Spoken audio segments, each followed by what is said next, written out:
tipo de enfermedad que el paciente presenta. Y esto es un proceso de inducción. Y es importante que ustedes como médicos aprendan a hacer este manejo inductivo del diagnóstico y no a plantear diagnósticos porque a usted le parece o cree, porque se le parece a la receta de cocina de la clasificación. Una de las cosas que hemos perdido los médicos precisamente es eso, poder elaborar un diagnóstico fundamentado en elementos, ¿no?, del conocimiento científico. Muy bien, vamos a ver en primer lugar lo que es la historia clínica psiquiátrica. Cuando hablamos de la historia clínica psiquiátrica, tenemos que reconocer que en el área de la psiquiatría, la piedra angular para desarrollar el diagnóstico es la entrevista. Y es a través de la entrevista que nosotros como especialistas vamos elaborando aquellos elementos que van presentándose en el paciente y los procesos por los cuales estos signos o síntomas se han ido desarrollando a través de la vida del paciente. De tal forma que nos lleva a poder determinar si el problema del paciente es una situación de trastorno que en algún momento de su historia de vida presenta como una especie de ruptura en el proceso lineal, ¿no?, de su vida, hay una ruptura y la presencia del cuadro, o si en algún momento vemos que el proceso es un continuo donde no podemos definir en qué momento se presentó el problema, pero que el problema existe y que es un problema que se desarrolla a través de un proceso a través del tiempo. De tal forma que podemos definir que algunas situaciones son procesos y otras son situaciones emergentes o trastornos. Entonces, para el psiquiatra, la entrevista es la piedra sine qua non sobre la cual uno hace el diagnóstico. Por eso ustedes verán que el psiquiatra no maneja muchos aparatos, ¿no?, o sistemas, porque ya están apareciendo aparatos y sistemas que nos van a ayudar bastante. Pero al inicio el manejo principalmente es clínico. Y como todo manejo clínico tenemos que aprender a determinar y a definir adecuadamente los signos o síntomas que observamos y ver la forma como han ido evolucionando a través del tiempo. De tal forma que cuando ustedes le piden un informe, ¿no?, o un diagnóstico, usted solo puede presentar lo que usted está realmente viendo. No se le exige a ustedes que hagan un diagnóstico. Si yo tengo un paciente con un cuadro de psicosis, o sea, alucinación, necesidad delirante, no voy a decir es un esquizofrénico, porque hay muchos cuadros psicóticos que no son esquizofrénicos. Entonces yo voy a diagnosticar y definir lo que yo encuentro en el nivel que lo encuentro. Si solo logro encontrar que hay alucinaciones y hay delusiones, le voy a decir a cualquiera, incluyendo al juez, el paciente presenta alucinaciones y delusiones en tanto tiempo. Ese es mi diagnóstico. En el proceso del tiempo vamos a ver qué cosa es lo que va a conducir o a dónde se va a ir. Porque muchos cuadros que nosotros vemos inicialmente como cuadros psicóticos, ¿no?, alucinaciones, delusiones, ¿no?, con un gran componente de desorganización conductual, terminan no siendo esquizofrenia, terminan siendo procesos de trastornos de personalidad, problemas de trastornos afectivos, problemas de tipo neurótico, y entonces a veces nos confundimos y si tratamos de dar un diagnóstico apresuradamente, vamos a meternos en problemas médico-legales. Una de las cosas que psiquiatría tiene y que va junto con ello es los problemas médico-legales. Al psiquiatra o al especialista en el área de psiquiatría y al médico que tenga conocimiento del área de salud mental, lo van a llamar para que, ¿no?, hable de lo que ha encontrado, del diagnóstico que ha visto y de la certeza de su capacidad para diagnosticar. Y si usted no está capacitado para diagnosticar, usted se va a meter en camisa de 11 varas, porque el juez lo va a incluso sancionar si es que usted no puede sustentar adecuadamente los diagnósticos. Por eso es importante que ustedes tengan en cuenta que la historia clínica es un fundamento importante dentro de lo que es el desarrollo legal de su trabajo. Si ustedes hacen una buena historia clínica, esa historia clínica los representa y los defiende.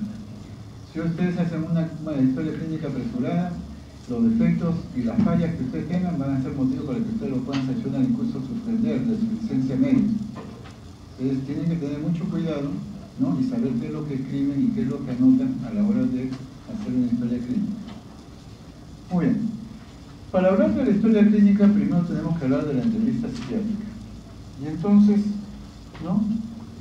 Hablamos que la entrevista psiquiátrica es una técnica que uno aprende, sobre todo en la vida se aprende, para obtener datos, ¿no?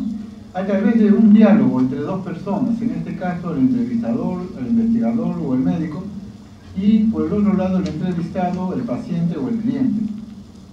Y se busca obtener información de parte de este, que sea por lo general, ¿no?, para poder encontrar algún tema o materia de la investigación. La entrevista se emplea cuando es necesario, ¿no?, una interacción o diálogo entre una persona y su investigador. También puede hacerse la entrevista a una población, cuando la población o universo es pequeño y manejable, como en cuadros o en diagnósticos grupales. Y es interesante esto porque a través de la comunicación es que nosotros vamos revelando la existencia de nosotros como personas.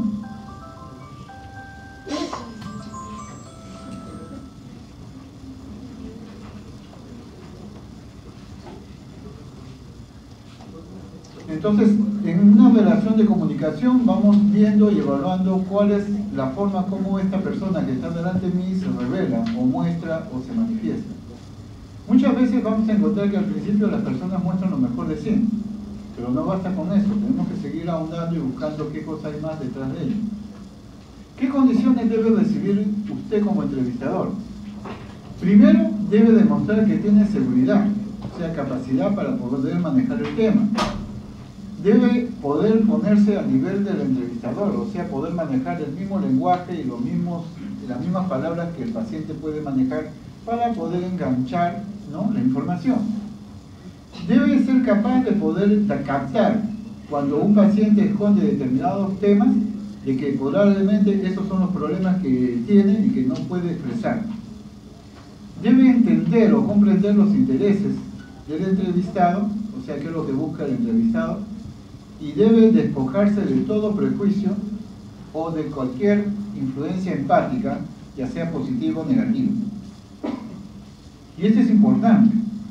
Nosotros como médicos tenemos que aprender a aceptar a veces que se presenten circunstancias que a veces a nosotros nos resulta un poco difícil de manejar. Por ejemplo, cuando hablamos de pareja, ¿de qué hablamos? A ver, ¿quién me puede definir qué cosa es una pareja? ¿Alguien puede definirme qué cosa es una pareja?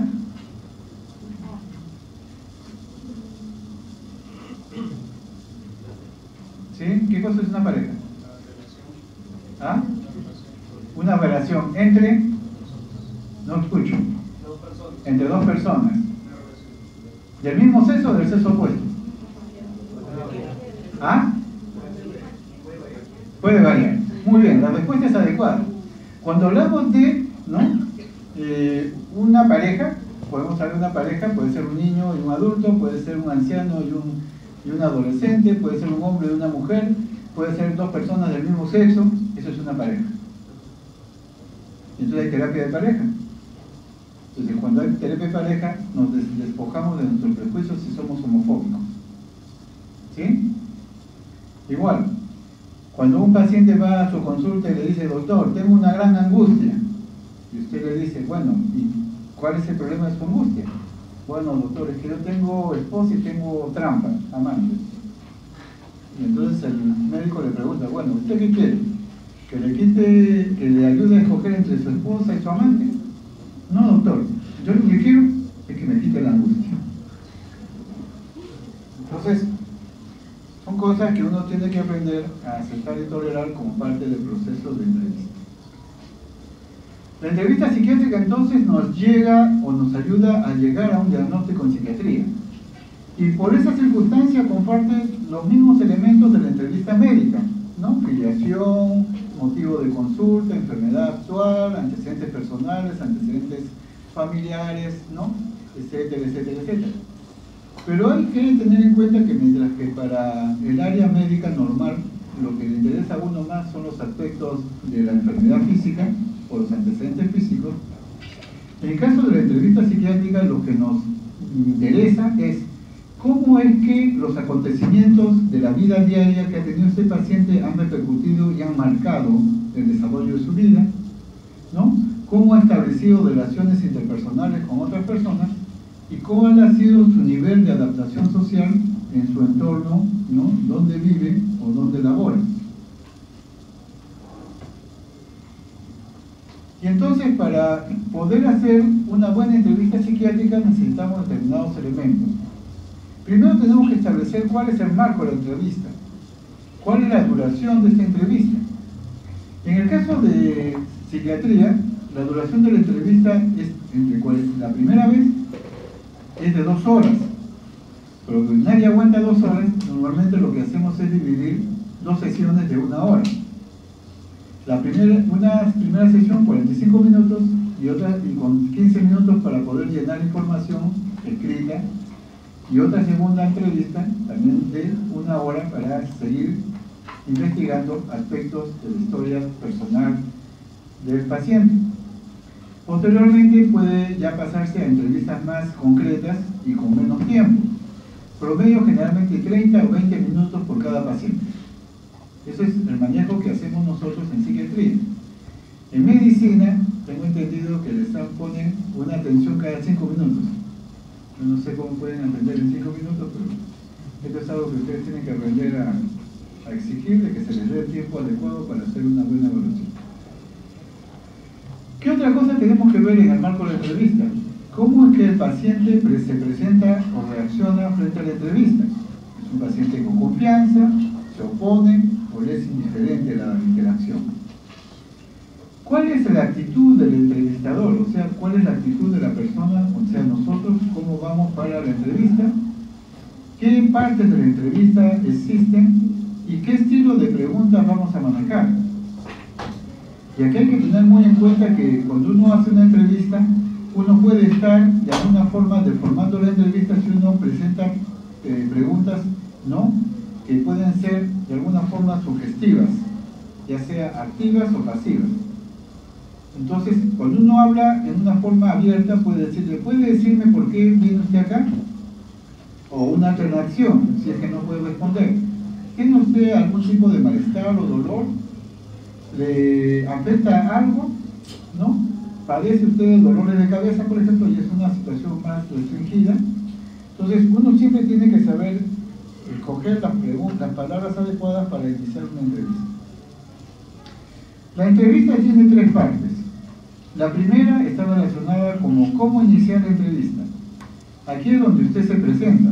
Yo soy el alumno tal, de la universidad tal, estoy en el año tal, estoy haciendo el curso tal, ¿no? Y le explica al paciente, ¿no?, por qué motivo va a entrevistarlo. Bueno, le vamos a hacer una entrevista para lograr información que le ayude a mejorar el problema que usted tiene, ¿no?, y que padece. Y en ese primer inicio, lo que se busca es que el paciente exprese su problema abiertamente y sin limitaciones. Y se le habla de que hable lo más espontáneamente sobre el motivo por el cual viene a la consulta. Y uno se vuelve oyente, no debe interrumpir en esa primera fase. Los mejores entrevistadores no tienen la capacidad de los 5 primeros minutos. En los 5 primeros minutos, si uno escucha adecuadamente al paciente, ya tiene medio diagnóstico establecido. Y es porque uno tiene que aprender a escuchar. Uno de los problemas de las interacciones entre el médico y el paciente es cuando el médico no lo deja al paciente hablar y no lo deja expresarse espontáneamente. En la segunda fase, que es el intermedio, se investigan, ¿no?, aparte del problema del motivo de la consulta, las áreas de la vida del paciente en relación a sus interacciones sociales, sus antecedentes familiares, su situación de vida actual, ¿no? Y se busca establecer cómo el entorno, ¿no?, y la manera como maneja este entorno puede afectar, ¿no?, el desarrollo de su vida. Y la tercera fase de la entrevista es el cierre, cuando uno tiene que ya establecer límites y le dices, nos falta 15 minutos para terminar, entonces le explica al paciente, ¿no?, si hay algún tema o pregunta que desea tratar, ¿no?, se le da una primera impresión de lo que uno ha detectado en la primera entrevista, o sea, que hasta dónde usted ha podido llegar a esclarecer algunas cosas, ¿no? La necesidad de repente de realizar algunos exámenes complementarios, exámenes de laboratorio, exámenes de neuroimagen, exámenes o pruebas psicológicas, ¿no? Para poder determinar bien el diagnóstico y poder establecer rápidamente un tratamiento determinado.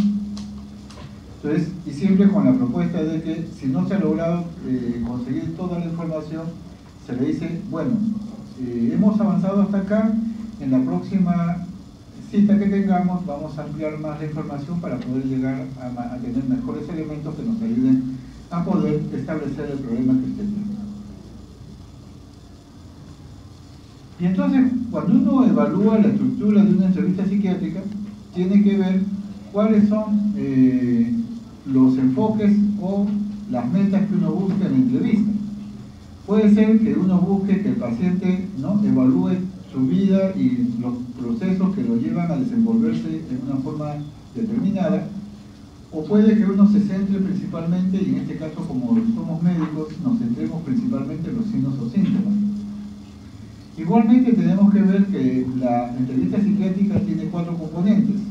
Cómo se puede hacer un abordaje general y también cómo hacer abordajes específicos con determinados tipos de pacientes. Existen 2 tipos de entrevistas que se usan en salud mental.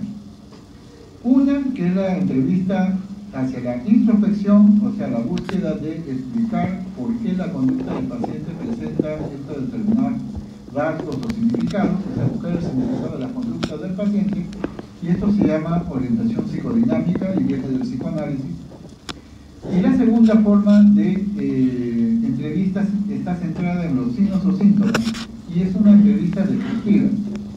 Se basa principalmente en las 2 grandes clasificaciones psiquiátricas que ya ustedes van a, en la próxima clase van a poder conocer, que son el DSM-5 actualmente, de la Asociación Psiquiátrica Americana, clasificación internacional, que se usa mucho, y la 610, que es la clasificación internacional de enfermedades de la Organización Mundial de la Salud. Ambos abordajes que ustedes usen pueden integrarse, o sea, no son excluyentes. Usted puede tratar de buscar qué signos o síntomas presenta este paciente y cuál es el significado en la vida del paciente, por qué los está presentando o por qué se están dando. En primer tipo de entrevista centrada en la introspección, lo que uno busca es encontrar cuáles son los conflictos que presenta este paciente y desde cuándo se presentan, si son procesos que vienen desde la infancia, ¿no?, y son procesos que han sido desarrollados a través de la vida del paciente, cómo es que distorsiona sus pensamientos, ¿no?, y desarrolla síntomas. En esta entrevista dirigida a la introspección, lo que se busca es llevar a la conciencia cuáles son estos conflictos que presenta el paciente internamente. Por supuesto, para lograr esto, el paciente al inicio se resiste, ¿no?, y presenta mecanismos de defensa, pero posteriormente, si el terapeuta o el entrevistador es adecuado, va a utilizar determinados temas o métodos para lograr información a través de este tipo de entrevistas. Y como dice Freud, ¿no?, es a través de la interpretación de los sueños, de las asociaciones libres, de la detección de ansiedades, ¿no?, de la identificación de las defensas o resistencia del paciente, cuando uno logra encontrar dónde están las áreas de conflicto inconsciente del paciente. En la entrevista dirigida a los síntomas, que es lo que principalmente ustedes van a manejar, ¿no?, en el área médica, se parte del concepto de que existen trastornos psiquiátricos, y estos trastornos psiquiátricos se manifiestan en signos o síntomas o conductas. Tienen un curso previsible o desarrollado y que van a tener, ¿no?, una respuesta, un tratamiento adecuado y una incidencia en el aspecto del desarrollo familiar. El objeto de la entrevista es descubrir cuáles son estos síntomas, ¿no?, y establecer los diagnósticos a través de los síndromes, en una forma de definir categoría diagnóstica que va a predecir el futuro, ¿no?, de este cuadro y a seleccionar el tratamiento más eficaz. El método es, en este caso, que está dirigido a los síntomas, y es el que ustedes tienen que aprender con mayor intensidad, es a observar el comportamiento del paciente y motivarlo a describir los problemas que él cree tener. El entrevistador se convierte en un percibidor, ¿no?, o buscador de signos o síntomas para establecer un diagnóstico descriptivo, ¿no?, que esté en los niveles de trastorno o de proceso. Y el enfoque entonces orientado a la introspección es buscar por qué se presentan los signos y síntomas y las conductas. En la entrevista centrada en los síntomas, el enfoque es descriptivo. Lo que busca es describir, clasificar qué signos o síntomas está expresando el paciente. Y en ese aspecto, durante la entrevista hay que tener en cuenta siempre que la personalidad del paciente y sus conflictos no pueden afectar el proceso de la entrevista, y esto nos puede dar mayores luces sobre los signos o síntomas que presentan. Entonces, tampoco es que uno pueda manejar independientemente uno del otro, uno puede manejar los dos sistemas, pero en el caso de ustedes lo que se les va a recomendar es el estudio de la entrevista buscando sintomatología y signología. Ahora, es importante tener en cuenta que nosotros al observar tenemos que empezar a aprender qué representa para nosotros cada una de las expresiones faciales o las posiciones, ¿no?, que el ser humano se presenta durante la entrevista. Y entonces tenemos que desarrollar nuestra capacidad visual y nuestra capacidad auditiva. En la entrevista entonces psicodiagnóstica tenemos 4 componentes que son importantes de tener en cuenta. Primero, la relación con el entrevistador, o sea, el que entrevista debe establecer una buena relación médico-paciente. Si no la consigue, va a tener problemas para seguir avanzando. En segundo lugar, tiene que aprender, técnicas de entrevista que lo ayuden a lograr sacar la mayor cantidad de información y detectar la mayor cantidad de problemas que el paciente tenga. En tercer lugar, debe ser un perito y un especialista en hacer el examen mental. El examen mental es una situación médica, no la hace nadie más. Los psicólogos hacen entrevistas psicológicas y evaluación psicológica. Los médicos hacemos examen mental. Y es igual que el examen médico, tiene determinadas pautas, niveles de respuesta y calificaciones que nos ayudan a valorar, qué es lo que estamos detectando. Por eso que ustedes están en capacidad de desarrollar, un certificado de salud física y mental. Ahora el colegio médico nos habla de que solamente los que hacen evaluación mental son los psiquiatras. Eso no es cierto. Yo cuando era estudiante de medicina y a mí me enseñaron psiquiatría, me enseñaron a hacer examen mental. Entonces cuando yo veía a un paciente le tenía que hacer un examen físico y un examen mental completo. Y el certificado médico decía salud física y salud mental. Y eso es lo que ustedes tienen que desarrollar. Porque si esperan que el psiquiatra sea el único que haga evaluación mental, bueno, van a tener que hacer una cola de millones, porque imagínense cuántos millones para tan pocos psiquiatras. Y en cuarto lugar, determinar o definir cuáles son los signos y síntomas que el paciente presenta. Entonces, estos 4 componentes son importantes en la entrevista psicodiagnóstica. Por un lado, la relación médico-paciente, por un lado, los métodos adecuados para hacer una buena entrevista, tener un buen examen mental, y poder establecer un nivel diagnóstico según lo que uno va detectando en el proceso del tiempo.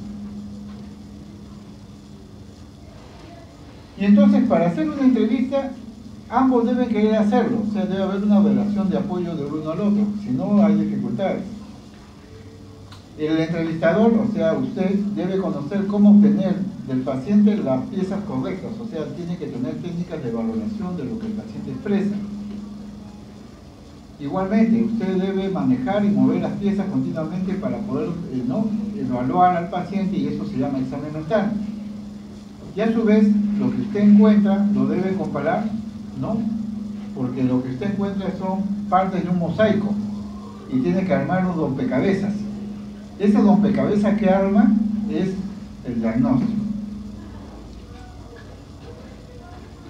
Entonces, cuando hacemos una entrevista diagnóstica, tenemos que tener en cuenta que hay ciertos pasos que se pueden hacer en forma general, ¿no? Uno debe tener una preparación adecuada para poder detectar qué problemas tiene el paciente, seguir las impresiones preliminares que el paciente le presenta, ¿no? A elaborar una buena historia psiquiátrica, establecer un diagnóstico y retroalimentarlo con el paciente para ver si el paciente confirma o no lo que tiene, establecer un pronóstico y un contrato terapéutico para poder realizar una buena adecuación y tratamiento al proceso. Este es el enfoque que normalmente manejamos en forma general. Y entonces tenemos que hay 5 fases de la entrevista estándar. Hay un comienzo, una parte central y un final, y hay el establecimiento de la relación, las técnicas de entrevistas adecuadas que usted debe aprender y una buena evaluación o examen mental para poder determinar el diagnóstico del cuadro. Ahora, las entrevistas pueden variar si es que encontramos determinado tipo de pacientes que nos necesitan o nos llevan a tener que utilizar técnicas específicas para poder evaluar a estos pacientes. Y tenemos 3 casos que son frecuentes donde usted tiene que evaluar un poco la entrevista general, que es pacientes deprimidos con potencial conducta suicida, pacientes agresivos y pacientes delirantes. Y cuando hablamos de pacientes delirantes, hablamos de pacientes delirantes de pensamiento, o sea, con ideas delirantes de pensamiento. No confundan con el delirio de conciencia, estamos hablando del delirio de pensamiento. En pacientes deprimidos o potencialmente suicidas, generalmente estos pacientes deprimidos son incapaces de proporcionar espontáneamente un relato, generalmente están bloqueados. Entonces uno debe intentar hacer preguntas concretas sobre su historia y sus síntomas para ir elaborando el castillo diagnóstico. Y de todas maneras, y eso es obligatorio, preguntar sobre pensamientos y planes suicidas. ¿Por qué es importante la depresión? La depresión es importante porque el riesgo suicida es grande cuando la depresión es profunda. De tal forma de que el 50% de los pacientes que se suicidan tienen el diagnóstico de depresión. Ustedes tienen que estar preparados para cualquier paciente deprimido, investigar conductas, planes o ideas de autolesión. Si no las hacen, usted se corre el riesgo de que un juez lo castigue o lo suspenda por no haber valorado estos aspectos. En segundo lugar, a veces vamos a evaluar pacientes agresivos. Con este tipo de pacientes uno debe modificar la técnica, ¿no? Para ayudar a los pacientes a establecer un autocontrol. Es importante cuando hay pacientes agresivos que uno debe tener también el apoyo de terceras personas, porque si usted se queda solo con el paciente y el paciente reacciona contra usted, ¿no? Entonces alguien va a salir lesionado y no va a ser el paciente. Entonces, primera recomendación con los pacientes psiquiátricos: nunca busquen confrontarlo, nunca lo confronten, nunca le levanten la voz, nunca los amenacen, porque si no van a hacer papilla con ustedes. ¿Ok? Entonces usted tiene que ser muy político, muy sonriente, muy amable y muy suave. La mejor forma de entrevistar a un paciente de este tipo potencialmente agresivo.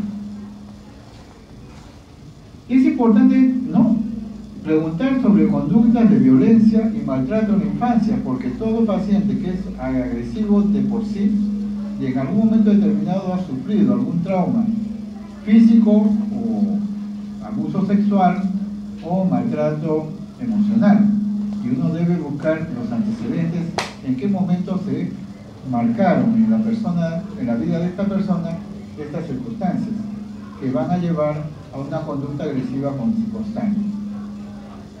En tercer lugar, cuando usted tiene un paciente delirante, usted tiene que tener en cuenta que los delirios que el paciente presenta, o sea, las ideas delirantes que el paciente presenta, son su forma de protegerse y ponerse a la defensiva contra la ansiedad que tiene, su baja autoestima o su estado confusional.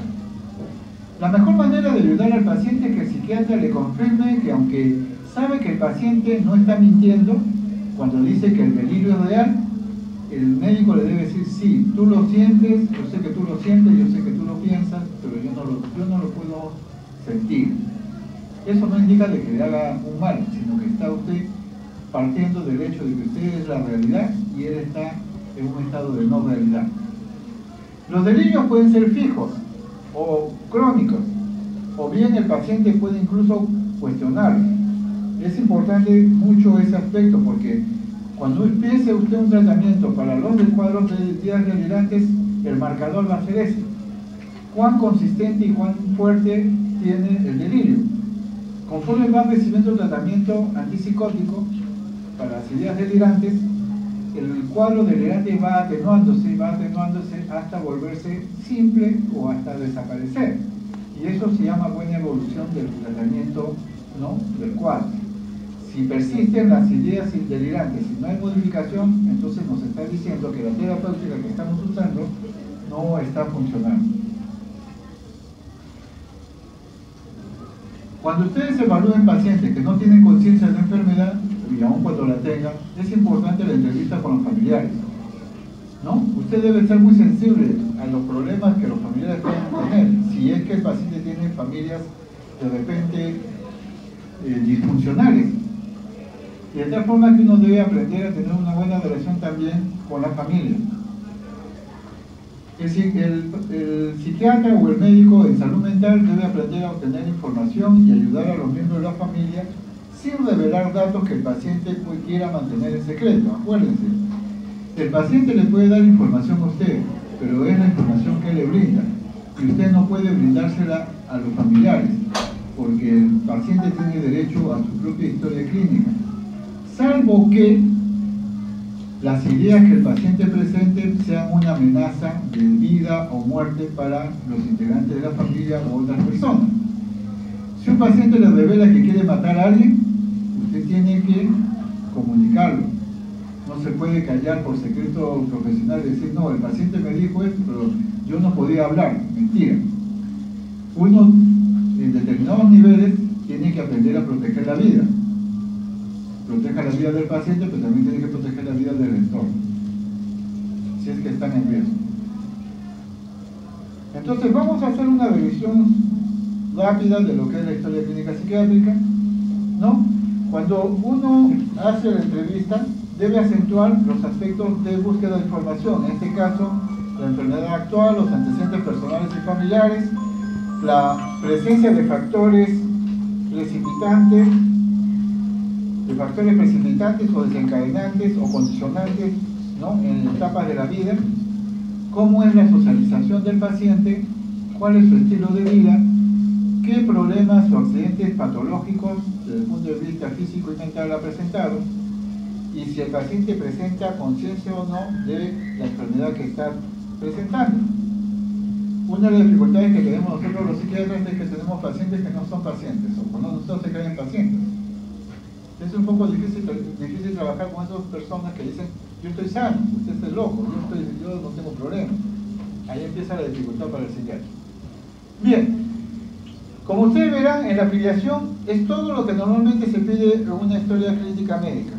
Pero es interesante porque si usted empieza a preguntar su nombre y él le dice, pues yo soy Adán, el primer hombre, y he sido sacado por Dios y creado inmediatamente, y entonces usted ya puede orientar su diagnóstico.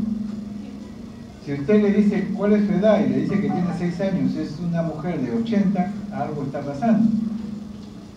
Si usted le pregunta sexo y él le dice 3 veces por semana, ahí hay otro problema. Entonces, todos los elementos que usted va a preguntar son elementos que nos van a servir para centrar cuál es la situación de la realidad que presenta este paciente y si está adecuado o no al entorno en el cual, ¿no?, está viviendo. El motivo de la consulta. Aquí hay que tener siempre en cuenta que el motivo de la consulta por el cual el paciente viene no necesariamente es el motivo de la consulta por el cual lo traen los familiares, los amigos u otro tipo de personas. Entonces uno tiene siempre que hacer esa diferenciación entre cuál es la motivación por la cual el paciente viene a consulta y cuál es la motivación por la cual la traen otros. Y ahí vamos a encontrar problemas. Por ejemplo, paciente farmacodependiente que no tiene conciencia de enfermedad y que dice que su problema no es un problema, él consume porque, bueno, pues le gusta consumir y no tiene ningún problema por ello. O el psicótico que dice que él no tiene problemas, que los que están mal son los familiares, que le quieren hacer daño, pero él está muy bien. Y entonces hay que escribir muchas veces, y esto se lo recomienda a todos ustedes, escribir casi directamente lo que el paciente nos informa de lo que él va sintiendo, de tal forma que quede constancia entre lo que expresan las circunstancias o las personas que lo traen y lo que expresa el paciente.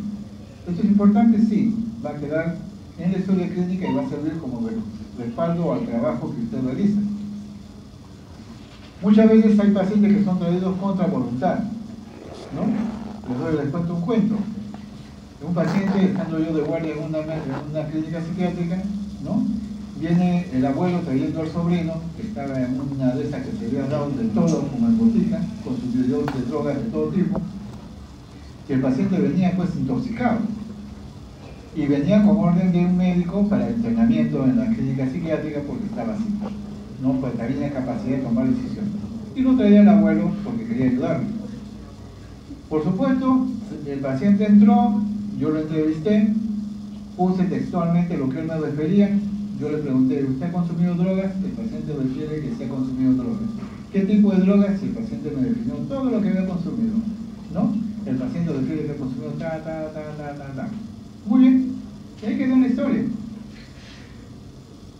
El paciente, por supuesto, entra a la clínica, se mejora el cuadro de intoxicación, mejora su estado mental, ¿no? Y pide su alta porque tiene derecho a su alta voluntaria.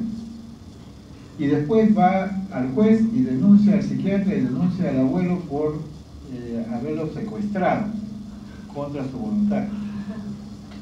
Y por supuesto, el querido colega, médico tratante, tiene que ir a juicio a explicarle al juez si era real o no lo que tenía el paciente, y el pobre abuelo también va, ¿no?, por ser denunciado. ¿Y qué es lo que pide el juez? La historia clínica. Por supuesto, la historia clínica no la ha hecho el médico tratante, la ha hecho otro. Por lo tanto, ese informe de otro respalda la conducta que el médico que tomó la decisión de hospitalización tenía, que era necesario hospitalizarlo. Y por supuesto, el paciente mentía, porque decía, no, a mí me han secuestrado, yo estaba tranquilo, yo no consumo drogas, no tengo nada, etcétera. Bueno, la historia clínica va, y ahí está. Paciente que refiere que ha consumido ta. Paciente que se le ha hecho evaluaciones diagnósticas y hay metabolitos en sangre. El juez le dice, ¿y esto? ¿Cómo? Esto es hecho por otro médico, que no tiene ningún interés en usted. Es de una institución y está estableciendo que usted, cuando ingresó, estaba intoxicado por drogas. Entonces, ¿qué fue la motivación de su ingreso? ¿Usted por qué está enjuiciando al médico o a la familia cuando ellos han tomado una actitud de protección con usted? Y bueno, lo sancionó al demandante. ¿Pero eso por qué? Porque en la historia clínica hay que anotar todo lo que uno puede anotar, porque eso es parte de nuestro respaldo, de nuestro trabajo. Porque muchas veces nuestras impresiones, si no son puestas en el papel, se las lleva el viento. Es importante tener en cuenta. Cuando uno ve a un paciente, siempre tiene que evaluar si es el primer episodio o ha tenido episodios previos y cuándo comenzó el cuadro, a qué edad, cuáles fueron los síntomas que presentó, cuánto duraron, si hubo hospitalizaciones o no, o qué diagnóstico le dieron, o qué tratamiento le dieron, ¿no? Por cuánto tiempo, cuál fue el resultado. Todos estos son elementos que nos van a ayudar a orientar el proceso para evaluar adecuadamente el caso. En la enfermedad actual hay que establecer cuáles son los problemas o molestias principales, de acuerdo a los informantes y de acuerdo al paciente. Y a veces, si hay diferencias, subrayar las diferencias que existen entre uno y otro. Hay que describir con lenguaje sencillo, sin juicios y calificaciones, todo lo que nos digan, ¿no?, ambas partes. Establecer el orden cronológico, cómo han evolucionado los síntomas, prestando especial adaptación a si el paciente ha logrado adaptarse o no a la vida, o la enfermedad, o el proceso ha alterado su trabajo, sus estudios, o su actividad social o familiar. Para la descripción de los síntomas, ustedes pueden tener toda esta lista de preguntas, ¿no? Y es bueno que vayan entrenándose para utilizarlas adecuadamente en la entrevista. ¿Cuáles son los factores precipitantes fisiológicos que pueden afectar también el proceso? Por ejemplo, si hay Si el problema aumenta cuando hace ejercicio, o cuando come mucho, o cuando presenta alteraciones en el ciclo menstrual, por ejemplo, el famoso síndrome premenstrual, ¿no?, en las mujeres, que presentan un estado de irritabilidad y depresión, ¿no?, cuando van a llegar la regla, ¿no?, o los problemas en el crecimiento o el desarrollo, ¿no?, biológico. ¿Cuáles son los estresores físicos? Si hay alteraciones por cambios meteorológicos, si hay alteraciones por cambios en el trabajo o elementos que afectan la vida de su trabajo, consumo de ciertas sustancias o venenos, parásitos, enfermedades, desnutrición. Esos son los estresores físicos. También tenemos que ver cuáles son los estresores interpersonales. Por ejemplo, el problema de adaptación a nuevas relaciones, ¿no?, independencia o interdependencia, ¿no?, amenazas a la salud, a la capacidad de poder tomar decisiones adecuadas. Se continúa preguntando, aparte de esto, otros síntomas, porque no basta con que lo que nos diga el paciente, siempre tenemos que buscar si hay mayor información por otras áreas, ¿no? Si el paciente puede tolerar el ejercicio físico, la frustración, cómo reacciona, si tiene problemas de sueño, o problemas de consumo de alcohol, o problemas de nutrición, o problemas de adaptación a determinadas situaciones. Se evalúa también cualquier problema que tenga asociado dificultades en el funcionamiento del sistema nervioso central, principalmente los mareos, las cefaleas, los ataques, ¿no?, que pueden ser inclusive epilépticos, las dificultades para hablar o pensar, ¿no?, insomnio o hipersomnio, ¿no?, automatismos psicomotores, angustia, depresión, irritabilidad, problemas de memoria, ¿no?, etcétera, etcétera, etcétera. Después de haber establecido muy bien lo que es los motivos de la consulta y la historia del paciente en el punto de vista de la historia de la enfermedad, pasamos a ver los aspectos de la historia personal. Y aquí lo que buscamos, cuáles son los factores que pueden condicionar la presencia de determinados cuadros o síntomas. Y esto depende de la habilidad que tenga uno para reaccionar frente a estas circunstancias. ¿Cuáles son los estresores que hacen que el paciente se altere, ¿no? Y a lo largo de los años, ¿cuáles han sido los problemas que se han presentado? Incluso si tienes antecedentes genéticos o experiencias traumáticas previas. Es importante también el registro de causas que puedan haber afectado al paciente y provocado determinado tipo de respuestas, ¿no?, a determinado tipo de estímulos. Y entonces empezamos lo que se llama la historia biográfica. Y la historia del paciente empieza antes de su nacimiento. Incluso, acá hablamos de la historia prenatal, pero nosotros podemos hablar primero también de cómo se formó la pareja o cómo se juntaron los padres, si fue el primer hijo o fue el segundo, fue el tercero, si fue el hijo deseado o fue un chape y fuga, ¿no?, y cuáles fueron las consecuencias de ello, ¿no?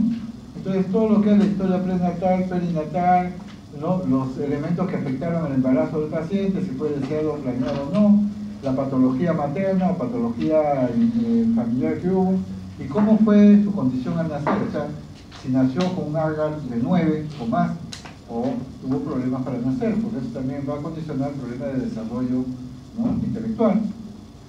En la primera infancia, desde el nacimiento hasta los 3 años, hay que investigar cómo era la interacción entre la madre y el niño, porque esa es la primera relación que existe.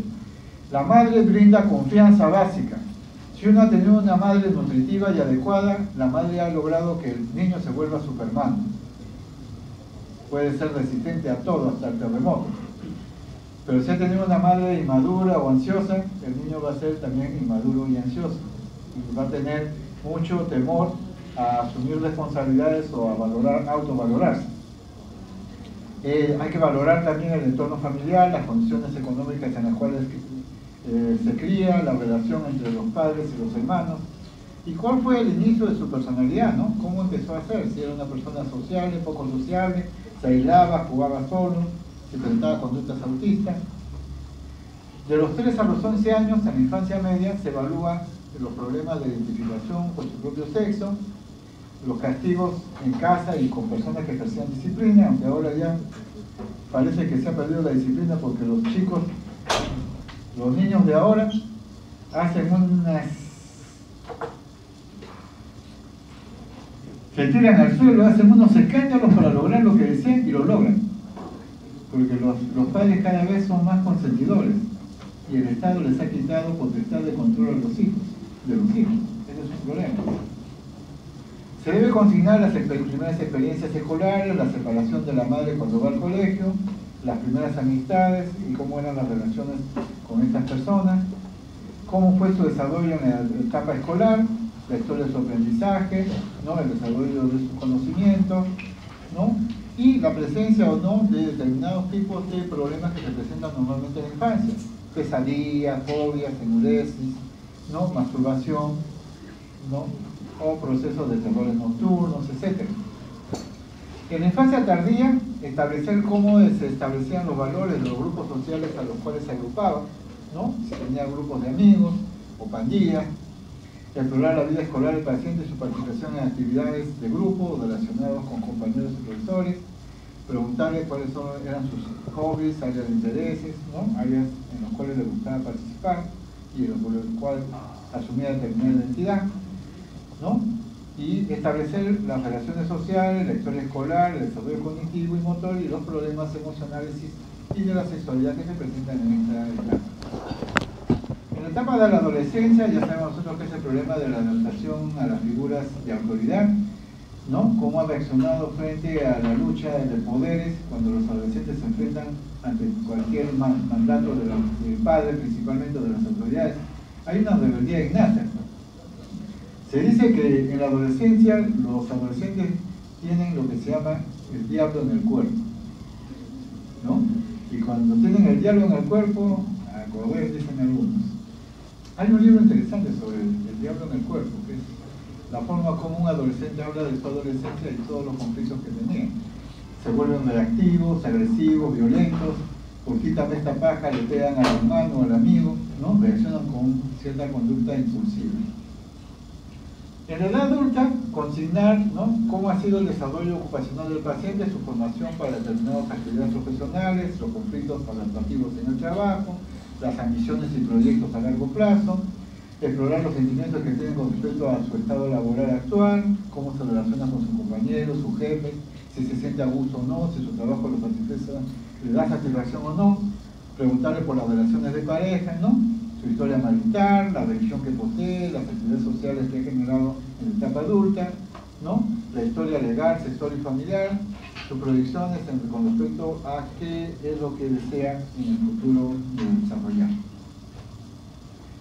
Es importante revisar los antecedentes patológicos personales, por ejemplo, qué enfermedades médicas o psiquiátricas previas ha tenido, si ha pasado por cirugía, si ha tenido traumatismo encefalocraniano, si ha tenido procesos, ¿no? alérgicos o de otro tipo, si ha presentado conductas de dependencia de alcohol o drogas, etcétera, etcétera, etcétera.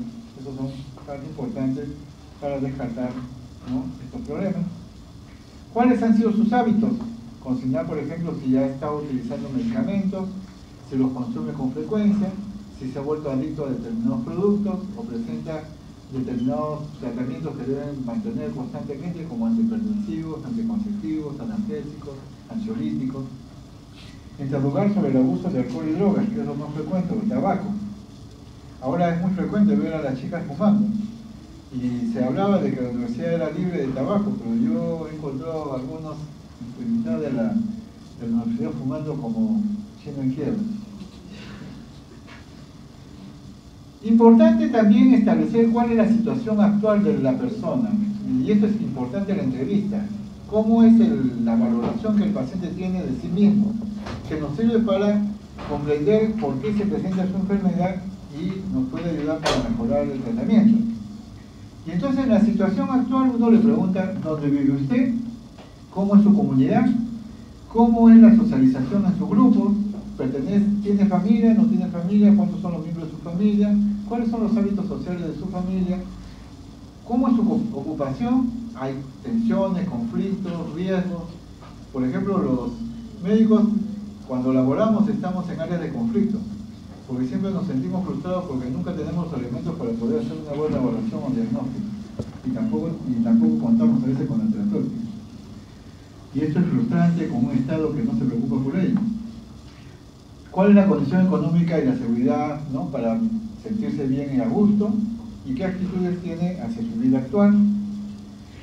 En cuanto a personalidad, este es un área muy difícil, y por más que usted viva toda la vida con su pareja y la conozca año tras año, nunca va a lograr conocerla totalmente. Siempre va a haber una parte de la vida de su pareja, su amigo entrañable, que usted no la va a conocer. Y vean todo lo que tienen ustedes que saber para conocer a una persona: su nivel de inteligencia, cuáles son sus satisfacciones, qué virtudes o habilidades especiales tiene, cómo usa el tiempo, cuál es su estado de ánimo habitual, cuáles son sus rasgos dominantes, cómo establece relaciones con las otras personas, cuáles son sus objetivos y aspiraciones en el futuro, cuáles son sus ideales. Igual, en la historia familiar hay que hablar detalladamente y principalmente de aquellos que viven en el entorno más cercano al paciente. Si el paciente vive con un tío, un primo, una abuela o alguien, o un extraño, es importante también incluirlo dentro de lo que se llama el entorno familiar. E inclusive establecer si hay un árbol genealógico y si hay patología también heredada por parte de la familia. Se debe hacer la historia de cada miembro familiar que sea significativo para el paciente, y la situación social, cultural y económica de la familia y la estructura, incluyendo las relaciones, ¿no?, genéticas que presenten, valores, ¿no?, del grupo familiar. Ahora, esto es en cuanto a una entrevista estándar, pero a veces tenemos también problemas porque nos vamos a encontrar con pacientes que son difíciles para entrevistar, o tienen trastornos que son difíciles para ser entrevistados. Entonces usted tiene que idear la forma de cómo llegar a conseguir información al paciente. Entonces se hace determinadas preguntas, como ¿qué pasa con quienes no entienden que usted quiere ayudarlos? Y si usted busca en conflictos o síntomas, puede tropezar con cierta timidez del paciente o hostilidad también, para que usted trate de ingresar a conocer parte de su vida. Entonces, una de las cosas que uno tiene que tener es mucha paciencia para ajustarse en la entrevista a la conducta del paciente que presenta. De lo que es la anamnesis o la historia clínica, que es la parte inicial, pasamos a lo que es el examen mental. Y vamos a expresarle más o menos un modelo de examen mental que nosotros manejamos, ¿no?, para evaluar los aspectos de salud mental. Y entonces, en la evaluación del examen mental tenemos varias áreas. La primera área es lo que se llama porte, comportamiento y actitud. Porte es presentación, es el aspecto con el cual el paciente se presenta ante usted. Si va bien vestido, mal vestido, si está realmente higiénico, está no descuidado, cómo es su comportamiento durante la entrevista y qué actitud tiene hacia usted. ¿Es una actitud favorable, desfavorable, agresiva, violenta? Entonces podemos ver dentro de esta parte del porte, comportamiento, actitud, determinados elementos. ¿Cómo es su apariencia general y su actividad psicomotora? Y entonces tenemos que observar el aspecto físico del paciente, ¿no?, si es leptosómico, clínico o no, o obeso, si está ligado a problemas nutricionales o metabólicos, la higiene de su vestido, el arreglo personal, ¿no? Si hay descuido, nos puede hacer pensar en depresión. Si hay un exceso de maquillaje, nos puede hablar de hipomanía. Si hay una expresión de tristeza o hay indiferencia, eso es importante. Y entonces tenemos que aprender a describir en esta primera parte cómo es el paciente. ¿Cómo describiría usted al paciente ante una tercera persona? ¿No? Le gusta vestir botas, le gusta vestir pantalones, ¿no? Es muy calurosa, ¿no? Es muy dominante, etc. Presencia de enfermedades somáticas por los aspectos de su expresión física, ¿no? Dermatomas, problemas nutricionales, fatiga, cianosis. Expresión facial. Y acá le dejo la imagen porque no voy a poner a hablar de los 17 tipos de expresiones faciales que presentan esta imagen. Cada uno de ustedes lo puede usted revisar, les va a ayudar bastante. ¿Cómo es la voz o el habla? Si habla con sonido alto o sonido bajo, cómo es el acento, Si la voz es apagada, cuchicheada, disártrica, ronca, tartamudeante, monótona, flexible. ¿Cuál es la postura que dominante? ¿Tiene una postura encorvada, erguida, ¿no? ¿Cómo es que se, ¿no?, presenta o se sienta? ¿Cómo es su conducta motora? Si es lenta, si está hiperactivo, si está paralizado, si tiene tics, temblores, ¿no? ¿Cómo es la marcha? ¿Cuál es la actividad general durante el examen? ¿Cómo se comporta? En segundo lugar, ¿cuáles son las molestias que tiene y la manera que lo expresa el paciente? Y entonces uno tiene que escribir las preocupaciones y trastornos principales que le perturban, las explicaciones que el paciente da para esos problemas, la molestia que él tiene y que debe anotarse literalmente, anotar la expresión emocional que acompaña al relato, si hay expresión emotiva o no, los temas principales de la molestia, ¿no? Y acá una serie de preguntas que usted puede hacerle con respecto al tema principal. Y entonces eso nos lleva a los psiquiatras a que nos digan pues que hacemos una historia de kilómetros, ¿no? Pero todos estos aspectos son importantes de valorar. Es importante que el paciente describa la enfermedad a su manera, sin interrumpirlo, ¿no? Sin tratar de orientar lo que él tiene que decir. En caso de que el paciente no colabore, entonces hay que empezar a emplear preguntas directas que nos ayuden a determinar qué es lo que el paciente presenta. En tercer lugar, ¿cuál es la actitud hacia el médico y hacia el examen? Si es cooperativo, temeroso, hostil o receloso.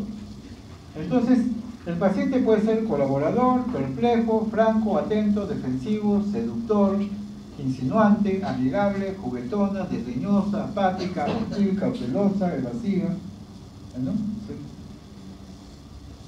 En segundo nivel del porte, comportamiento y actitud nos vamos a conciencia y atención. Ya han hecho la clase de conciencia, ¿no es cierto? ¿Sí? Muy bien. Entonces, ¿qué exploramos en conciencia? El estado de conciencia desde el punto de vista, ¿no?, cualitativo o cuantitativo. En la atención, si hay aumento de la atención, baja atención o distraibilidad. En la conciencia del yo, si hay alteraciones, ¿no?, en cuanto a la capacidad de ser coherente y consciente de la realidad y el tiempo en el cual están. En la orientación, establecer si está orientado en tiempo, lugar y persona. Un paciente con delirio puede estar orientado en tiempo, espacio y persona, pero le da un tiempo, un espacio y una persona que es delusional. Usted le puede decir, ¿qué día estamos hoy? 8 de octubre de 1952. Pero es el tiempo en el cual el paciente se orienta, es su orientación delusional. Entonces siempre hay que tener en cuenta de que cuando el paciente tiene problemas para establecer solamente el tiempo, nos está hablando del inicio de un cuadro orgánico cerebral, un síndrome orgánico cerebral, ¿no? Pero si el problema es compromiso de la conciencia de persona y todo lo demás está bien, podemos estar hablando de un síndrome de tipo disociativo, que es un problema neurótico, ¿no?, relacionado con un trastorno, ¿no?, de ansiedad. Se debe evaluar el sueño. Ya hemos hecho la psicopatología del sueño, no tengo por qué hablar más de esto. El hambre, el apetito, de la conducta sexual. En tercer lugar, tenemos que evaluar el lenguaje. ¿Y por qué evaluamos lenguaje? No evaluamos lenguaje por el simple hecho de evaluar el lenguaje, sino que tenemos que tener en cuenta, y ya lo hablamos cuando hablamos de los trastornos del pensamiento, que el lenguaje y pensamiento son siameses. ¿Ok? Entonces, es a través del lenguaje que nosotros podemos evaluar cómo está el funcionamiento del pensamiento dentro del cerebro del paciente. Es una forma indirecta de ver cómo funciona. Entonces, si un paciente nos habla, podemos evaluar cómo está funcionando su pensamiento. Entonces, ahí nos volvemos malos, pues. Yo puedo saber lo que pasa en tu cabeza a través del lenguaje. Y en el lenguaje, ¿qué hay que evaluar? 3 áreas. Velocidad y productividad del lenguaje. Y podemos hablar de velocidad aumentada y estamos hablando de, ¿no?, cuadros maníacos, o velocidad disminuida y estamos hablando de cuadros depresivos. La relación entre el lenguaje y su curso y los temas que mantiene. Entonces hablamos de alteraciones de pensamiento circunstancial, pensamiento tangencial, etcétera, etcétera. Anormalidades en la estructura intrínseca del curso del lenguaje, y hablamos de la anormalidad de la estructura intrínseca del pensamiento. Claro, la clase que yo les hice a ustedes. Entonces, en los trastornos del ritmo del lenguaje podemos tener todo esto: bradifemia, presión del habla, tartamudez, taquifrenia, parafrenia. Y por supuesto, en la exposición, cada una de las definiciones que significa cada uno de ellos. Nos demoraríamos mucho de tratar de ir tocando tema por tema. Les estoy poniendo en global. Trastornos estereotipados del lenguaje o alteraciones en la repetición de una misma sílaba, palabra o frase. Y entonces tenemos la palilalia, la ecolalia, la logoclania, la verbigeneración, la coprolalia. Por ejemplo, la ecolalia es la repetición de palabras que el entrevistador presenta y el paciente repite, ¿no? Repetición persistente de las últimas palabras o frases que han sido dirigidas al enfermo. La palilalia es la repetición de la última palabra de la frase, ¿no?, varias veces seguidas, y que es frecuente en procesos de afasia, Parkinson y algunos cuadros esquizofrénicos. Y así suficiente, logoclonía. Trastornos del significado del lenguaje, ¿no? Lo que estamos hablando, neologismos, paralogismos, glosomanía, glosocolaria, todo eso también está definido en cada una de estas exposiciones. Se los dejo para que lean, porque si no, no terminamos la clase. Alteraciones de origen neurológico, las afasias y los trastornos del lenguaje. Tenemos la afasia motora o de expresión del lenguaje, que es de Broca, o la afasia sensorial o del significado de las palabras, que es de Wernicke, la afasia mixta, que compromete los dos, la afasia transcortical y las afasias psicógenas, ¿no? Tenemos trastorno de articulación del lenguaje. Pasamos en cuarto nivel al estado afectivo. Y como ustedes habrán visto en la clase que hicieron de estado afectivo, le han hablado de las emociones, ¿no?, de las actitudes emocionales, de los estados de ánimo. Y entonces lo que buscamos en el examen es ver cuál es el estado de ánimo dominante y qué relación hay entre el ánimo y el pensamiento. Y entonces hablamos de emociones, de afectos, ¿no? Y cada uno de estos afectos tiene a su vez una serie de alteraciones que están definidas acá. El estado de ánimo, que es la emoción sostenida y persistente a través del tiempo, la que más frecuente tiene uno. Y aquí se incluyen la depresión, la euforia o la ira. Entonces hablamos de ánimo disfórico, eutimia, que es el estado normal, de ánimo expansivo, irritable, cambio de humor, euforia, éxtasis, depresión, duelo, anedonia. Eso ya lo deben haber revisado con la clase de afecto, o psicopatología del afecto. En quinto lugar, hablamos de contenido de pensamiento. Entonces estamos hablando de ideas. Y percepción, alteración de percepción, que fue la clase que les hice. Entonces, en contenido tenemos que ver cuáles son los temas de preocupación del paciente, sus tendencias dominantes, si tiene una tendencia pesimista, autoacusatoria, nihilista, o sea, el mundo ha desaparecido, estoy muerto, etcétera, etcétera. Tendencia paranoide, ¿no?, le buscan hasta el último lugar. Tendencia o disociación esquizofrénica, tendencia expansiva, tendencia hipocondríaca, aquellos que creen que están enfermos, tendencia obsesivo-compulsiva, cuando hay pensamientos que lo dominan y que lo llevan a rituales de conductas repetitivas, tendencias fóbicas, tendencias histéricas, tendencias neurasténicas, como dice esa frase, eso cansa, tendencias de despersonalización y las experiencias de alteraciones pseudoperceptivas o las famosas, ¿no?, alucinaciones, que son alteraciones de los diversos niveles o áreas de los sentidos o órganos, que también hemos tocado ya en clase también. En sexto lugar, tenemos evaluación de memoria y funciones mentales superiores, ¿no? Y aquí tenemos que ver los aspectos de memoria, ¿no?, remota, reciente y capacidad de retención, alteración de la memoria, ¿no? Puede ver amnesia, paramnesia, hipermnesia, cálculo, información general, inteligencia. En séptimo lugar, lo que es la comprensión de la enfermedad y grado de incapacidad del paciente. Y entonces, aquí lo que tenemos que ver, ¿no?, es qué tan consciente es el paciente de su enfermedad y en qué forma la enfermedad ha afectado o lo ha discapacitado. Porque no todas las enfermedades mentales discapacitan. pero hay determinadas enfermedades que son bien discapacitantes. Entonces, podemos tener entonces lo que se llama el insight, ¿no? Insight significa tener conocimiento de lo que le está pasando. Generalmente los neuróticos son más conscientes que los psicóticos.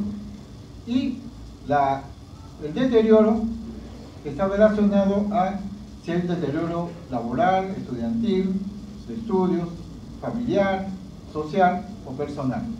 ¿Ok? Muy bien. Esto sería en cuanto a la historia clínica.